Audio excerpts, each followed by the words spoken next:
Je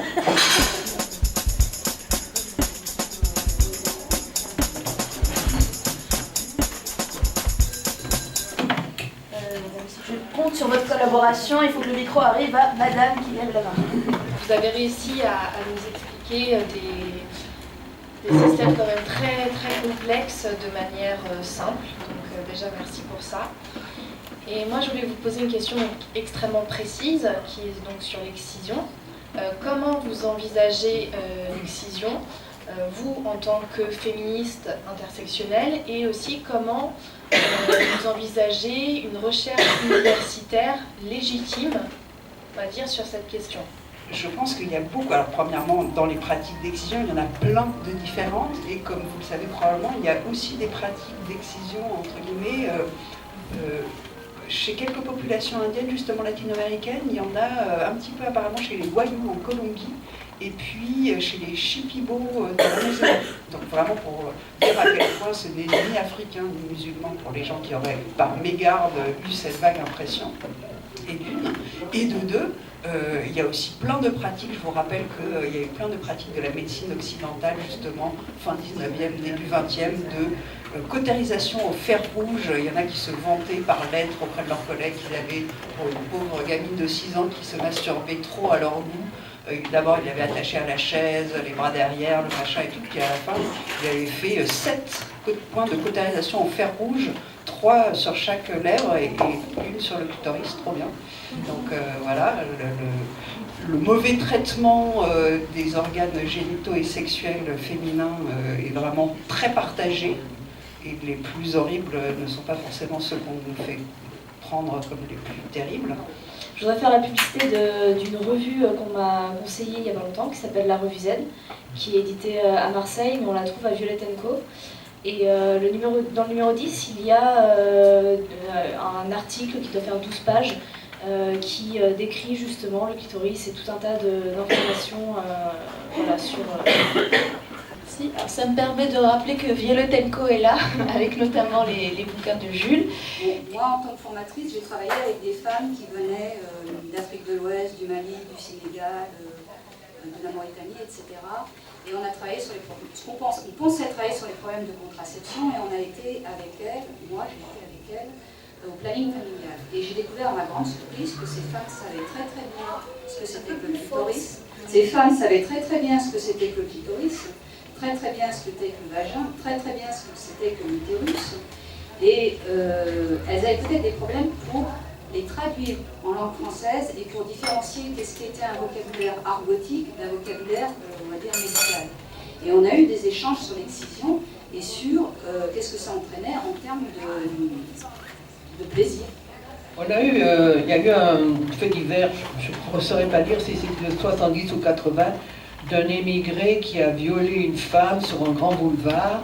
Et là, le Front National a dit « Ah, c'est ça, des émigrés qui violent nos femmes blanches, etc. etc. » Alors on a fait une manif avec un slogan fait exprès qui disait qu'il soit rouge, blanc, bleu ou jaune ou vert, un violeur est toujours un violeur. C'est-à-dire, c'était pas une question de race, il y a des violeurs français, il y a des... Voilà, etc. Il y en a dans tous les pays et dans toutes les classes.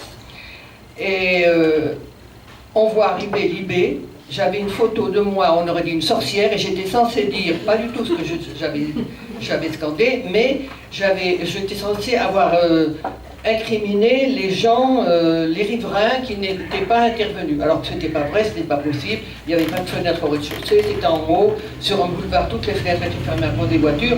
Bon, voilà le genre de choses à laquelle on a essayé de résister pour pas... parce qu'on est aussi antiraciste en même temps qu'on est féministe, et que donc on ne voulait pas se laisser manipuler. La question que je pose, c'est sur ce qui s'est passé à Cologne. J'ai pas très bien compris en fait. Alors, s'est-il passé quelque chose ou est-ce un vaste wax qui a été colporté par complaisance parce que ça a renforcé les préjugés sur des immigrés qui auraient justement des tendances, dans certaines circonstances, au viol. Bon. J'arrive pas à savoir en fait exactement, moi. Cela étant, j'ai quand même l'impression que justement les rapports hommes-femmes sont quand même dans certains pays du Maghreb, par exemple, plus durs qu'en Europe, sans faire un tableau idyllique de ce qui se passe en France, par exemple, Mais on prend l'exemple de ce qui se passe en Égypte, par exemple, ou en Inde, c'est quand même des rapports qui sont quand même d'une extrême violence. Bon, et est-il complètement impossible de penser que des gens issus de ces pays-là, dans certaines circonstances, reproduisent ce genre de rapport? Voilà. Et est-ce que, si vous voulez, il ne faut pas différencier deux questions? La question de qu'est-ce qui s'est passé, et la question de qui colporte dans les médias les choses et pour quelles raisons. Et je rappellerai que l'inceste est pratiqué par beaucoup de gens, pour parler d'une violence sexuelle parmi tant d'autres, beaucoup de gens, surtout de sexe masculin, surtout des hommes, surtout des hommes. En Allemagne par exemple, je ne sais pas ce qui s'est passé exactement au niveau des violences sexuelles, mais ce qui est sûr qui s'est passé, c'est que la presse et les médias de manière générale ont, de manière extrêmement raciste, tenté d'instrumentaliser soit des faits, soit des inventions.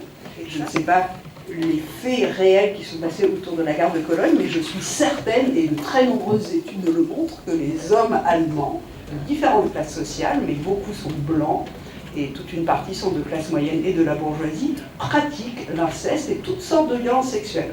De même qu'en France, et par exemple, une personne qui était de sexe masculin, de classe bourgeoise, blanche, qui a failli, qui était directeur du FMI, qui a failli être président de la France, et qui était il a été directeur du FMI. Oui, qui a failli être président de la France, j'ai dit qui a été, enfin, vous m'avez comprise, voilà. Oui, par exemple, c'est un violeur carabiné, donc avant d'aller donner des leçons aux autres, je pense que plein d'hommes feraient mieux de regarder leur propre nombril. Moi, il y a une question qui me pose vraiment problème depuis plusieurs mois et donc je lis dessus pour essayer de trouver ma place, on va dire, dans ce débat, c'est les questions sur la prostitution. Je ne suis pas travailleuse du sexe et du coup, c'est une question qui divise énormément les groupes féministes et donc je lis beaucoup dessus. Et c'est vrai que comment, en tant que jeune femme étudiante universitaire, je peux essayer de penser cette question alors que je ne suis pas concernée, pas aujourd'hui en tout cas, peut-être que ça sera un jour, enfin en tout cas ça ne l'est pas aujourd'hui. Comment je peux penser ces questions-là? Parce que c'est vrai qu'il y a vraiment deux tendances, où il y aurait une tendance, la tendance abolitionniste contre l'esclavage, on va dire, du corps des femmes, et une tendance à dire, mais oui, mais si vous regardez ce que pensent les femmes prostituées, vouloir absolument l'abolir, c'est encore une fois du paternalisme, et c'est encore une fois dire que les femmes ne sont pas capables de penser toutes seules. Et en plus de ça, si on regardait la loi contre la pénalisation des clients, une partie importante, en tout cas des travailleuses et des travailleurs du sexe, ne voulaient pas cette loi, et pourtant elle est passée quand même contre leur avis. Dans les premières catégories concernées, il n'y a jamais une unanimité, quoi qu'il en soit. Donc, le concept de catégorie, première catégorie concernée, est complexe parce que lui-même, il contient toutes les imbrications dont tu as parlé. Hugues, on a parlé. Sur la question prostitution, travail du sexe et tout, je vous conseille très vivement pour les gens qui ne connaissent pas de lire à la fois le travail de Paola Tabet, qui est une anthropologue italienne, mais qui a écrit beaucoup, qui a été publié en français, et de Gail Peterson, qui est une psychosociologue états-unienne. Donc Gail Peterson, c'est le prisme de la prostitution, et elle-même, donc elle s'appuie beaucoup sur le travail de Tabet, et Tabet, elle a 2 bouquins en français, enfin maintenant elle a un 3e qui résume les 2 autres, mais je vous conseille donc d'un côté la construction sociale de l'inégalité des sexes, mais celui qui aborde le débat du travail sexuel, prostitution et tout, c'est la grande arnaque. Et en fait, Paola Tabet a développé le concept du continuum de l'échange économico-sexuel. Et donc en fait, alors il faut contextualiser, dans les contextes où les gens qui appartiennent à ce que nous appelons la classe des femmes, c'est-à-dire pas les personnes qui ont des ovaires, etc., mais les personnes qui sont placées socialement dans une position de femme, dans les situations où ces personnes-là voient très limité leur accès aux ressources, voient très limité leur accès à la connaissance, notamment les connaissances sur leur propre corps, mais aussi les diplômes professionnels, etc. Et puis dans les contextes où, de surcroît, elles sont ces personnes sans cesse menacées de violence, alors ces personnes n'ont pas beaucoup d'autres choix pour survivre et de se placer quelque part dans ce que Tabet appelle le continuum de l'échange économico-sexuel. qui va depuis le mariage jusqu'à ce qu'on appelle la prostitution, de ce qu'on appelle le mariage hétérosexuel jusqu'à ce qu'on appelle la prostitution également hétérosexuelle. Donc, Tabet, elle parle pas des hommes prostitués ou travailleurs du sexe, puisqu'ils sont concernés par d'autres questions d'une autre manière. Eux, ils ont quand même accès différemment aux ressources, ils sont différemment et moins menacés de violence et ils ont plus accès aux connaissances. Mais les personnes qui sont socialement considérées comme des femmes, de toute façon, dans la plupart des sociétés qu'on connaît, comme par exemple aujourd'hui en France, naviguent au cours de leur vie ou au cours de la journée entre le mariage et la prostitution, pour le dire d'une manière ou d'une autre. Donc en fait, le débat, il est plutôt là que de dire il y a d'un côté les prostituées et puis enfin, vous êtes concernés puisque vous êtes concernés par le continuum de l'échange économico-sexuel. Moi aussi, je suis concernée, quoi. Et tout ça est organisé en fait secrètement par l'hétérosexualité, comme on l'appelle vulgairement dans notre jargon. Et en fait, on se rend compte que là aussi, il y a encore une division possible. Et que là encore, il faut qu'on trouve des solutions pour réussir à réunir tout le monde autour de valeurs comme la compassion, la morale, l'égalité, tout ça. Et on aimerait bien en fait trouver ces solutions, nous aussi très vite. Donc s'il y a des gens dans la salle qui ont des idées lumineuses, je suis preneuse. Sur et contre l'exploitation animale dans une perspective féministe, sûrement vous connaissez déjà, mais il y a le travail de Carol Adams, Carol Adams, et elle vient d'être traduite en français, je crois, il me semble, avec 20 ans de retard comme d'hab, mais alors évidemment, il y a plein de choses qu'elle ne dit pas, et notamment son regard est certainement marqué par sa culture occidentale et tout, puisque justement, par exemple en Inde, notamment, il y a dans plein de pays non occidentaux, il y a une autre manière d'envisager ce que c'est que l'humanité, etc. Mais enfin, son travail donc, qui s'appelle La politique sexuelle de la viande, je pense, a été traduit en français, c'est extrêmement intéressant. C'est-à-dire qu'il y a des femmes, incontestablement, qui appartiennent à la classe dominante. Et il y a des femmes qui appartiennent à la classe dominée. Néanmoins, c'est justement parce qu'il existe cette hiérarchie entre hommes et femmes, que même parmi la classe des dominants, les femmes restent soumises à cette hiérarchie des sexes. Et il ne faut pas monter très très loin, hein, il faut quand même se rappeler que Napoléon accordait aux femmes le statut de fou. Alors, à propos du Parti communiste, effectivement, dans les années 70, les premières manifestations féministes qu'on a commencé à faire, le Parti communiste nous a dit faisons la révolution ensemble, après tout s'arrangera. Heureusement qu'on n'a pas attendu, parce qu'on attendrait encore. Mais il faut dire qu'ils ont tiré les leçons de la lutte féministe, ils ont compris ce qu'on faisait, on leur a bien fait comprendre, et maintenant ils sont avec nous. Une figure que je crois essentielle dans cette problématique-là, qui est celle de Claudia Jones. Claudia Jones, dirigeante noire d'origine trinidadienne, caribéenne du Parti communiste américain, qui en 1947 avait présenté devant le congrès de ce parti communiste un rapport qui avait donné lieu à une résolution, et dans laquelle, pour la première fois à ma connaissance, était articulée la triple oppression des femmes noires travailleuses. Et c'est un travail de fond qui a été mené à cette époque dans la gauche américaine.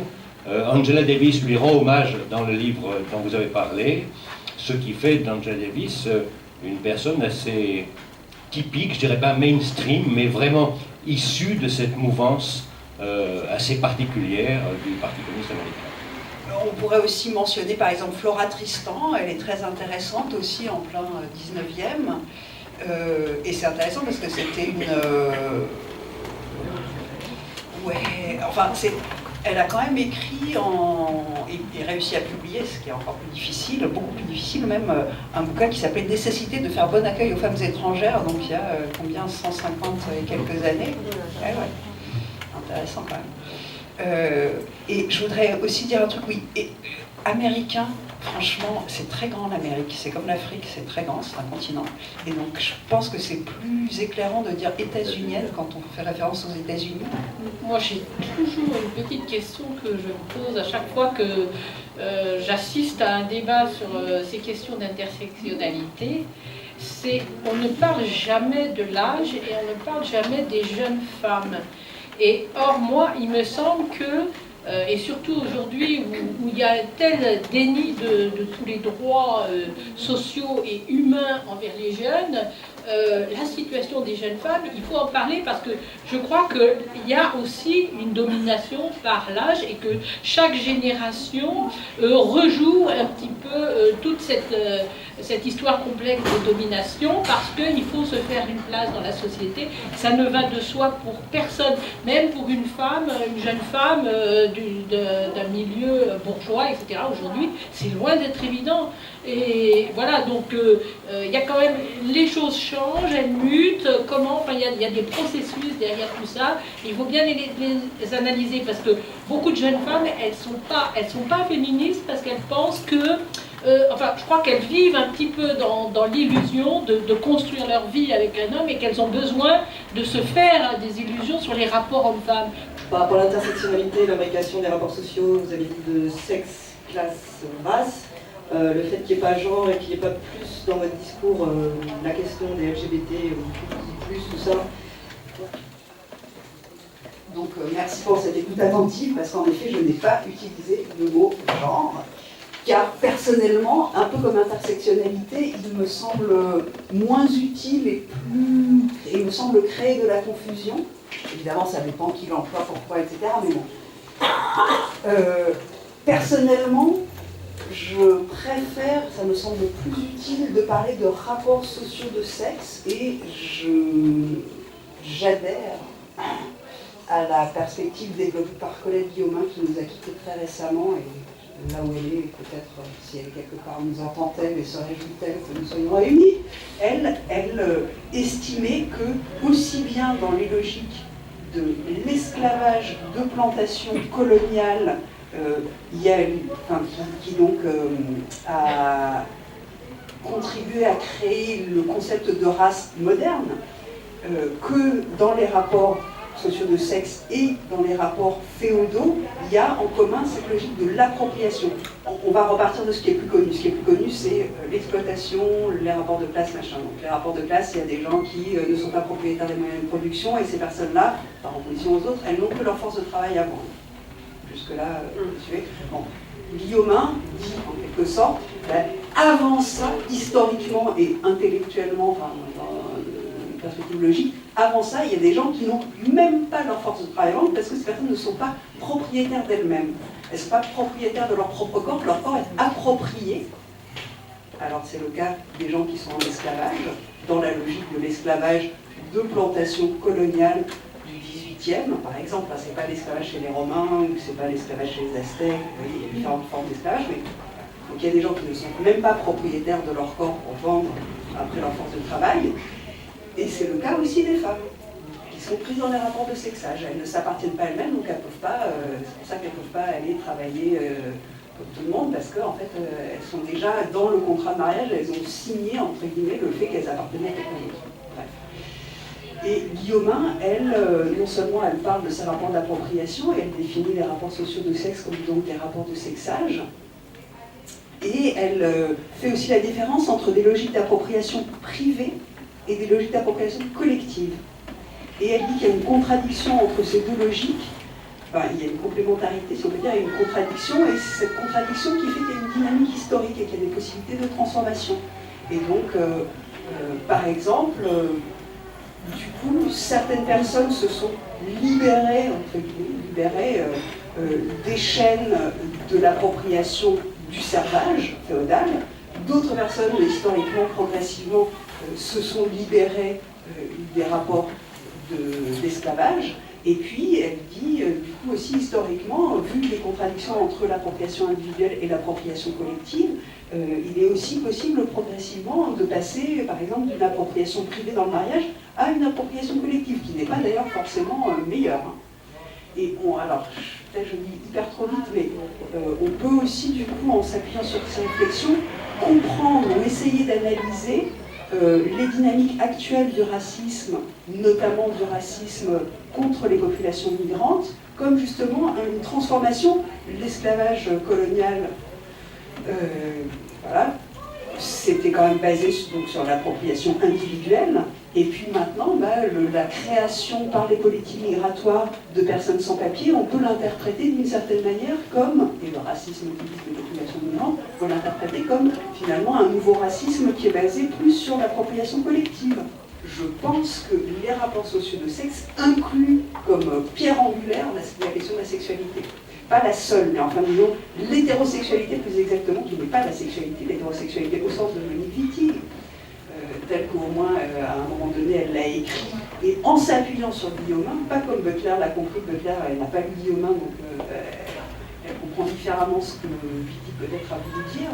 Personnellement, moi ce que je comprends de ce que Wittig a voulu dire, c'est que la logique, ce qu'elle a appelé le straight mind, c'est l'idée même, c'est ce qui hétérosexualise uniquement les femmes. Les hommes, ils ne sont pas hétérosexuels, les hommes, c'est des hommes, point. Ils font ce qu'ils veulent, s'ils veulent coucher avec des porcs, des poules, des chiens, des femelles, des machins, ils le font, peu importe, mais on n'a pas besoin de les catégoriser, on ne les catégorise pas.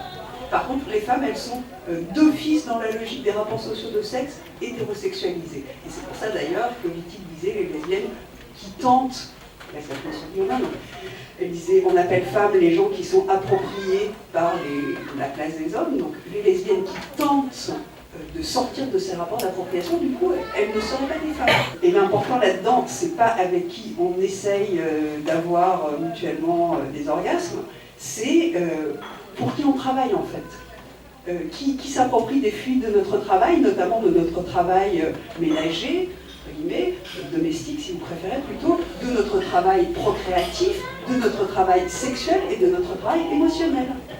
Qui s'en approprie, ou est-ce que personne ne s'en approprie? C'est difficile que personne ne s'en approprie, mais qui s'en approprie à titre privé, ou bien qui s'en approprie collectivement? Et donc ça répond aussi un peu à une question qui a parlé de ça, qui a parlé de la question de l'âge. Personnellement, je pense que les rapports sociaux, c'est vrai que je ne parle que des rapports de sexe, de classe et de race, parce qu'il me semble que ce qu'ils ont en particulier ces rapports-là, c'est qu'ils organisent le travail au sens large. Alors que l'âge, les rapports d'âge, ne me semblent pas organisés au même titre en tout cas que le travail, ne semblent pas fonctionner exactement de la même manière. Par contre, je pense qu'il y a une division sexuelle du travail, je pense qu'il y a une division en termes de classe du travail, et là je ne suis pas la première à le dire, c'est clair. Et puis, il me semble qu'il y a aussi en fait une division raciale du travail, et cette division raciale, peut-être elle est plus, il faudrait la préciser beaucoup plus, mais elle a un rapport avec en fait les logiques coloniales et les logiques nord-sud. Donc à ce titre-là, pour moi, ces trois rapports sociaux sont vraiment très structurants. Les autres, c'est pas qu'ils ne sont pas importants, mais qui, à mon avis, relèvent d'un autre type d'analyse.